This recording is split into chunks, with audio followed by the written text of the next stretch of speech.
여러분들은 누구에게도 들키지 않고 싶은 치부가 있으신가요? 저는 그 치부를 들키고 싶지 않아서 지금까지 참 많은 것들을 숨기고 산 죄 많은 사람입니다.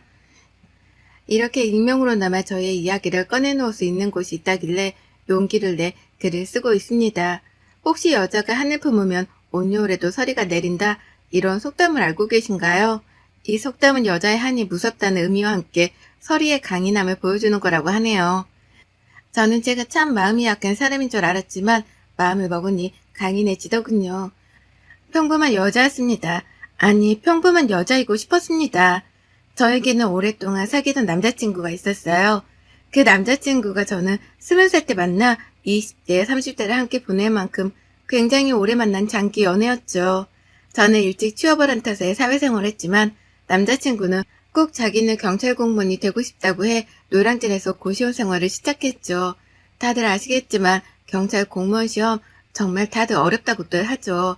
한 번은 그냥 본 거라 떨어지고, 두 번째는 점수가 부족해 떨어지고, 세 번째는 너무 시험이 어려웠다는 핑계로 떨어지고, 네 번째는 너무 인원을 적게 뽑아서 떨어졌다고 하더군요. 그렇게 우리가 만난 4년 내내 남자친구는 경찰 공무원 준비를 했고, 남자친구네 집이 형편이 너무 어려웠기 때문에 제가 뒷바라지를 했습니다. 고시원비 낼 돈도 없어 제가 내준 적도 있고, 기죽지 말라고 통장이나 지갑에 용돈도 매달 주었지요. 계절이 바뀔 때마다 백화점 가서 제 옷은 안 사더라도 남자친구 옷은 꼭 백화점에서 사주곤 했죠. 그렇게 뒷바라지를 한 지도 6년이 되어갔을 때 드디어 남자친구는 경찰 공무원에 합격했다 소식을 전했지요. 제가 합격한 것만큼이나 너무 기뻐 그날 둘이 한참을 펑펑 울었던 것 같아요. 저희 집에서도 또 남자친구네 집에서도 다들 너무 좋아하셔서 우리한테는 이제 꽃끝만 있을 거라고 생각했어요. 그게 참 착각이었을까요? 남자친구는 경찰 고문이 되고도 참 바빴어요. 경찰 학교에 들어가서 공부를 해야 했기 때문에 몇 달은 정말 다시 곰신이 된 것처럼 소포 보내주고, 외박 나오면 바리바리 사서 보내주고, 먹고 싶은 음식 리스트 뽑아오면 같이 먹으러 가곤 했죠. 그래도 참 좋았어요. 이제 우리에게는 정말 결혼이 다가오겠구나 하는 생각도 했고요. 그렇게 남자친구는 경찰학교를 수료하고 먼저 근처에 있는 지구대에서 몇 달 정도는 근무해야 한다고 하더군요. 근데 그 근무가 당직 근무도 있어 저랑 시간이 많이 맞지 않아서 제가 늘 맞추려고 노력했어요. 그러다 어느 날은 제가 생리를 하지 않는 거예요. 처음에 이상하다, 이렇게까지 안 할 리가 없어서 산부인과에 갔고, 산부인과에서 아기의 심장 소리를 처음 들었습니다. 생각지 못한 임신이었지만 이제 남자친구도 어엿한 직장을 가졌겠다, 당연히 나을 거라 생각했죠. 근데 남자친구는 제 이야기를 듣자마자 지금 한참 일을 해야 하는 나이인데 결혼은 너무 이르다며 생각을 해보자고 하더군요. 그 말을 듣곤 한참을 울고 또 울고 먹지도 않고 지내다가 우리 아이는 유산이 되었어요. 남자친구는 유산하고 난 후에 자기가 잘못 생각한 것 같다, 너무 미안하다, 자리 잡을 때까지만 조금만 기다려달라고 얘기했고, 저는 또 그 말을 믿어버렸죠. 그 뒤로 저는 건강이 많이 나빠졌고, 건강이 많이 나빠져 다니던 회사도 휴직계를 내야 할 만큼 힘들었어요. 근데 어느 날 남자친구에게 아파서 그러니 죽 좀 사와달라고 전화를 걸었더니 지금 바쁘다면서 끊더군요. 근무 시간이 이제 거의 끝나가서 전화한 건데, 그러니 좀 속상하더라고요. 한 30분 뒤에 남자친구가 오늘 경찰학교에서 같이 수료한 동기를 만나기로 했다고 죽 못 사갈 것 같다고 하더라고요. 사오는 했지만 자기만 빠지면 안 되는 자리라고 하니 알겠다고 하고 혼자 아픔을 견뎌냈습니다. 어느 순간부터였을까요? 남자친구와 저의 사이에는 금이 가기 시작했고, 어느 날은 남자친구가 차라리 공부할 때가 좋았겠다라고 생각했어요. 그 뒤로도 참 서운한 일들이 많았지만 이렇게 깨질 우리 사이가 아니라 생각해 단단하게 마음을 먹고 남자친구의 마음을 붙잡기 위해 많이 노력했어요. 집에 가서 남자친구가 좋아하는 음식도 해놓고 또 이벤트도 하니 남자친구는 그때마다 피곤해서 그러니 이렇게 집에 불쑥 찾아오지 말라더군요. 그렇게 저는 마음은 변한 남자친구와의 연애가 저에게는 그래도 지나가는 시간들일 거라고 생각했어요. 누구나 오래 사귀면 마음을 변할 수 있잖아요. 잠시 나한테 권태기가 왔다고 생각을 했죠. 그 생각이 저에게 나중에는 크나큰 아픔으로 돌아온 날, 남자친구 생일이라 미역국이랑 반찬들을 바리바리 싸서 몰래 12시가 땡 치면 축하해줘야지 하고 남자친구네 집에서 기다리는데 비밀번호 소리가 들려 잠깐 숨어 있었어요. 근데 남자친구는 혼자가 아니었습니다. 남자친구도 놀라고 저도 놀라고 그 남자친구 옆에 있는 여자분도 놀라고요. 너무 놀라 어버버 하고 있을 때 남자친구는 저보고 나오라고 하더군요. 나가서 이야기하는데 저한테 너무 미안한데 다른 사람이 좋아졌다. 한참 시작하고 싶은데 너한테 너무 미안해서 말을 못했다고요. 그래서 제가 어떻게 그럴 수 있냐고 했어요. 남자친구는 지금까지 네가 잘해준 거 내가 위자료까지는 아니지만 어느 정도는 줄 테니 이제 우리 깨끗하게 정리하자고요. 그렇게 저는 소리 없이 웃는 법을 배웠습니다. 하루는 미친 듯이 웃다가 하루는 미친 듯이 울다가 하루는 미친 듯이 술을 먹다가 그렇게 살다 보니 친구가 저에게 정신 차리라고 찾아왔더라고요. 알고 보았더니 남자친구가 경찰이 되고 어쩌다 만난 여자가 엄청 부잣집 딸이라고요. 그래서 강남의 어마어마한 땅 부잣집 딸인데 해주는 클래스가 다른지 걔가 넘어간 것 같으니 너 진짜 걔 생각 한 개도 하지 말고 네 갈 길 가라고 이야기해주더라고요. 그 이야기를 듣고 나서는 사실 눈물조차 흐르지 않았어요. 그 뒤로도 저는 휴직해냈던 직장에 사표까지 내고 저의 마지막인 그동안 쌓여있던 퇴직금과 집 보증금을 빼서 호련히 정말 한 번쯤 가고 싶었던 미국으로 갔습니다. 부모님은 많이 말리셨지만 이때 아니면 두 번 다시 갈 수 없겠구나 싶어서 한국 생활에 모조리 접고 미국으로 갔죠. 미국에 가서도 참 한참을 방황을 했어요. 그러다 정말 좋은 친구를 만나 제가 잘했던 디자인 쪽으로 회사를 추천해 주더군요. 영어가 부족한지라 그 친구가 영어까지 알려주며 저는 디자인 회사에 취직을 했고 돈이 많이 되지 않아도 하고 싶은 일을 하면서 사니까 능률이나 월급도 쑥쑥 오르더군요. 그렇게 1년을 저는 열심히 살았고 저를 도와주었던 그 친구와의 인연으로 저는 미국에서 자리를 잡게 되었죠. 그러다 한국에 큰 디자인 공모전이 있어 심사위원으로 가게 되어 그 친구보다 제가 먼저 한국에 가게 되었죠. 오랜만에 가는 한국이 그리웠는지 내리자마자 참 행복하더라고요. 그렇게 부모님도 뵙고 못 만났던 친구들도 만나니 정말 많이 행복했어요. 또 잘 지내는 제 모습을 보니 너무 멋있다면서 친구들이 정말 진심으로 축하를 해줬거든요. 그러다 친구에게 우연히 들은 전 남자친구의 소식은 제가 미국 가고 바로 결혼했다고 하는데 지금은 이혼했다고 하더라고요. 그 와이프가 엄청 사치가 심해서 더 이상 감당할 수가 없어서요. 당연히 잘 살 거라 생각했는데 그러니 마음은 좋지 못했어요. 그래도 더 이상 저랑은 관계되어 있는 일이 아니기 때문에 그러려니 하며 넘어갔습니다. 그러다 한국에 생각보다 더 오래 있게 되는 상황이라 저는 함께 온 그 친구는 왔다가 일 때문에 다시 들어가고 저는 한국에 몇 달 정도 있어 오피스텔을 얻어서 잠깐 지내는 상황이었어요. 그래도 1년 만에 온 한국이라 혼자서 이곳저곳도 돌아다니면서 지냈어요. 그리고 정말 오래된 저희 단골집으로 갔어요. 그 단골집은 전 남자친구가 늘 가던 곳이었거든요. 힘들 때든 행복할 때든 거기 가서 술도 마시고 이야기도 하고 둘 다 너무 좋아하는 집이라 한국에 가면 한 번은 꼭 가보고 싶다 생각했었거든요. 들어가서 주문하고 앉아있는데 정말 낯익은 얼굴이 보였는데 들어와서 보니 전 남자친구더라고요. 전 남자친구는 동료들인지 같이 왔길래 저는 그냥 모른 척을 했어요. 헤어질 때 너무 서로 안 좋게 끝내기도 했고 또 이제 와서 인사하는 것도 웃기다고 생각해서요. 다 먹고 일어나서 계산하고 나가려는데 갑자기 전 남자친구가 따라와서 저를 잡으며 혜롱아, 잘 지냈어? 미국 갔다는 건 들었는데 많이 변했네. 못 알아볼 뻔했어. 아, 그래? 잘 지냈어? 시간이 많이 흘렀으니까 맛있게 먹고 가. 라고 하고 돌아서는데 저보고 연락처를 묻더군요. 그래서 굳이 연락처를 알려줄 필요는 없겠다 싶어서 나 한국에 오래 없어. 잠깐 있다 다시 가는 거야. 그리고 이제 와서 우리가 무슨 연락처를 주고받을 사이겠어? 라고 하니 그래도 꼭 좀 알려달라고 하더군요. 그 말에 흔들려 연락처를 알려주곤 뒤돌아섰어요. 그렇게 집에 가 씻고 자려고 누웠는데 전 남자친구한테서 통화가 되냐고 연락이 왔더군요. 그렇게 통화를 하는데 자기가 어떻게 살았고 너한테 그러고 나서 자기가 어땠는지 등을 이야기하더군요. 오랜만에 한 통화라 사실 옛날로 돌아간 기분도 나고 그랬어요. 근데 다시 만나기에는 너무 우리는 많이 돌아왔다 생각했기 때문에 딱 여기까지라고 생각했죠. 전 남자친구는 그게 아니었는지 매일 연락을 했고 저도 그 연락에 응답을 했어요. 그렇게 저희는 예전과 같이 다시 만나자 이런 말보다 그냥 자연스레 만나게 되었죠. 그러다 전 남자친구가 자기가 정말 잘못했으니 이제 우리 함께 살 때도 되었다며 프로포즈를 받았어요. 정말 기뻤지만 미국에서 지냈던 시간들이 있어 미국에 왔다 갔다 하면서 지내야 하는데 괜찮겠냐 물었어요. 제가 원하는 꿈을 찾는 게 더 좋다고 했죠. 그렇게 저희는 결혼 준비를 시작하게 되었는데 결혼을 준비하면서부터 ABC댁과 많이 부딪히게 되었어요. 저는 정말 간소하게 준비하고 싶은데 시어머니 되시분은 예단에 예물에 꼭 해와야 한다면서 리스트를 짜서 저를 주시더군요. 저보고 돈 잘 버는 며느리 만나서 자기가 이제 호강하겠다며 네가 복덩이라고 하시는데 전 왜 그 말이 이렇게 기분이 나쁠까요? 그냥 티내지 않고 지내다 보니 제 마음속에도 차곡차곡 쌓여갔나 봐요.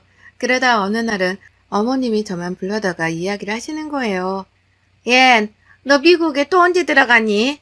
저 이제 한 달 뒤에 들어가야 할 것 같아요.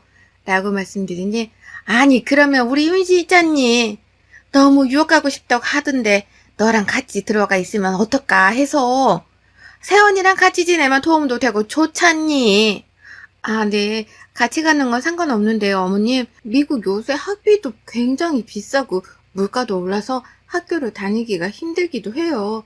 라고 하니 아니 돈이 왜 들어 너랑 있는데 그러니까 보내는 거지 우리가 돈이 어딨니 이때 며느리도 보는 거지 뭐 우리 가족이잖아 라고 하시는 거예요. 그래서 너무 황당해서 저도 회사에서 렌트비 지원받는데 그건 그 집에서 같이 살 수가 없다. 그러니 제가 집 구하고 학교 알아보고 이런 거까지는 열심히 도와드리는데 그런 건 힘들다라고 하니 저보고 있는 것들이 더한다면서 알겠다고 하고 나가시더라고요. 오래 사귀면서 전 남자친구한테 어머님 얘기는 몇 번 듣긴 했지만 사실 이 정도일 줄은 몰랐거든요. 그렇게 결혼 준비를 하면서도 굉장히 ABC댁과 안 맞는 부분들이 너무 많더라고요. 그래도 좋은 게 좋은지라 최대한 맞추려고 노력을 했거든요. 근데 그게 마음에 안 차시는지 요구하시는 것들이 점점 늘어나기 시작했어요. 특히 신혼집은 제가 미국과 왔다 갔다 해서 큰 집이 필요 없을 것 같다. 굳이 돈 낭비하면서 나중에 제가 진짜 한국에 들어오면 그때 이사를 하자 했는데 어머님은 당연히 우리 아들이 공무원인데 집 큰 거 해야지 작은 데 살면 되겠냐면서 저를 나무라시더군요. 그렇게 점점 어머님의 횡포에 지쳐갈 때쯤 저에게 모르는 번호로 전화 한 통이 왔어요. 네, 여보세요? 아, 안녕하세요. 저 광훈 씨 전 와이프 되는 사람인데 잠깐 뵐 수 있을까요? 네? 무슨 일이세요? 잠깐이면 돼요. 라고 하더군요. 만나러 가서 보니 그분이 저를 보며 사진과 똑같이 생기셔서 잘 알아봤다고 하더라고요. 저랑 살면서 늘 저를 그리워했었다고. 그래서 제가 무슨 일로 보자고 하셨냐고. 그쪽이랑은 완전히 끝난 걸로 알고 있다. 그래서 다시 시작한 거였다고 하니 그 여자분이 저에게 들려준 이야기는 제가 들은 것과는 너무 다른 이야기들이었어요. 제가 아는 이야기는 전 와이프가 사치가 너무 심해 헤어졌다고 알고 있었는데 알고 봤더니 사치는 와이프가 아니라 시댁 쪽에서 더 심해서 못 견디다가 혼인신고도 안 했다. 그만 살겠다고 하고 나간 거래요.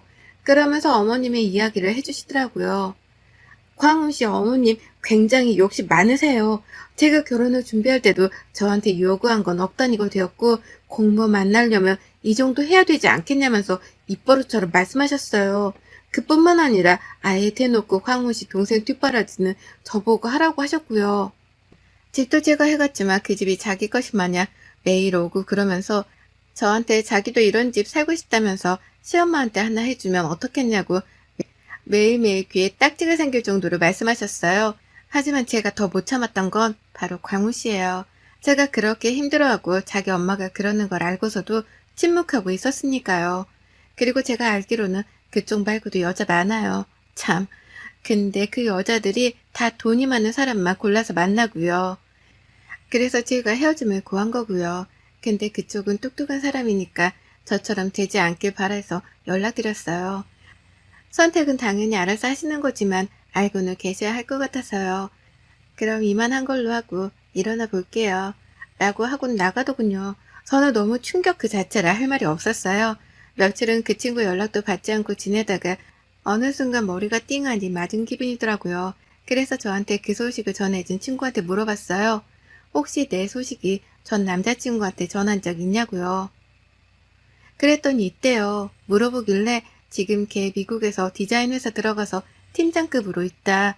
잘 나가니 이제 걔 소식 묻지 말아라 했더니 그때부터 저한테 뭔가 접근한 기분이 들었대요. 근데 제가 너무 좋아하는 거라니까 그런 건 아니겠지 싶어서 말 안 한 거고요. 공무원 되고 나서부터 차부터 옷이나 신발, 시계도 꼭 명품을 차줘야 한다는 마인드로 바뀌고 돈 없으면 무시하는 듯 하는 게 보여서 애들이 다 피한다고요. 이렇게나 사람이 변할 수 있는 건지 싶더라고요. 그날 저녁 갑자기 그 친구가 저보고 백화점에 가자고 하네요. 그랬더니 자기 애무시계 하나 해야 하지 않겠냐면서 자기 친구도 애무시계 받았는데 진짜 멋지다면서 나도 너한테 하나 큰 거 선물 받고 싶대요. 그래서 제가 물었어요. 그럼 나는 뭐 사줄게? 하니까 나한테는 자기가 있지 않냐면서 멋쩍은 또 웃더라고요. 그래서 제가 얘기했어요. 백화점에 없는 물건들을 내가 미국에서 받아올 수 있으니 기다리라고요. 그리고 그 시계 디자인이랑 이런 거 받아서 정말 똑같은 짝퉁을 샀어요. 정말 S급 짝퉁이요. 그리고 선물하니까 정말 입이 귀에 걸리면서 바로 저밖에 없다고 하고 어머님 선물도 명품 가방 예단으로 드리겠다 하면서 같이 가지고 왔거든요. 물론 그것도 짝퉁이고요. 그렇게 저는 서서히 다시 미국으로 갈 준비를 하고 있었고 몰래 남자친구에게 그랬죠. 제가 정리하고 돌아올 테니 아무래도 무리해서 대출받아 큰 집을 매매해야 할 것 같다고요. 그리고 제가 지금 미국에 있어서 대출이 어려우니 우선 네 걸로 받고 내가 미국에서 정리하고 그 돈을 갖자라고 꼬셨어요. 그랬더니 쉽게 넘어오대요. 그리곤 정말 친구한테 부탁해 비싼 집을 구해놓고 계약금과 잔금 50%는 받은 것 같아요. 이런 비싼 집은 미리 줘야 하니 공무원 대출 잘 되지 않냐면서 나중에 매매 대출로 받으면 싸다고 하면서 받았죠. 그렇게 하루하루 저는 미국으로 떠날 준비를 하고 있었고 이제 오피스텔까지 싹 정리해 미리 짐을 미국으로 보내놨어요. 그리고 미국으로 잠깐 갔다가 오겠다고 하고 출국했죠. 한 일주일이 흘렀을까요? 이제 이사를 하려는데 그 집이 자기 게 아니라는 사실을 알았겠죠. 전화가 불티나게 오는데 일부러 안 받다가 저녁 늦게나 돼서야 받았어요. 야, 이거 우리 집 어떻게 된 거야? 지금 누가 사는데? 우리 사기 맞은 거 아니야? 너 아는 데라면서. 나 아는데 내 친구 언니네 집인데 아니, 근데 왜 누가 살고 있냐고. 당연히 누가 살고 있지. 누가 사는 집에 네가 이중계약 한 거니까.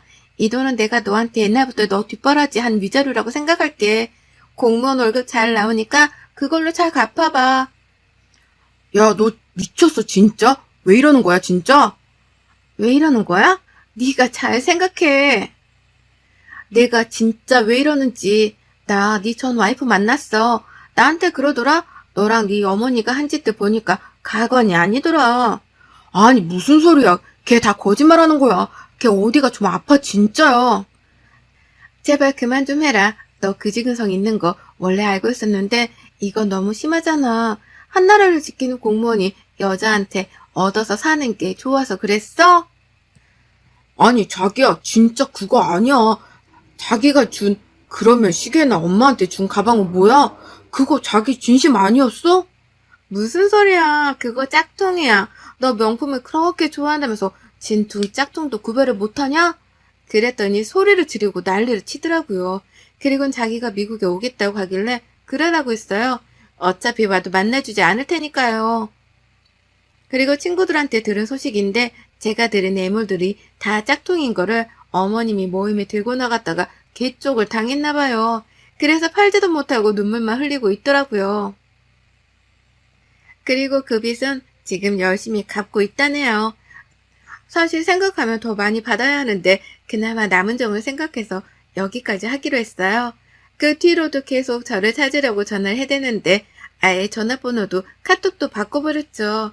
그리고 지인들한테도 제 이야기 하지 말라고 신신당부하고 나중에 들리는 소문에는 퇴직금까지 빼서 대출금 갚았다는 이야기가 있더라고요. 그거야 뭐 제 알바가 아니니깐요.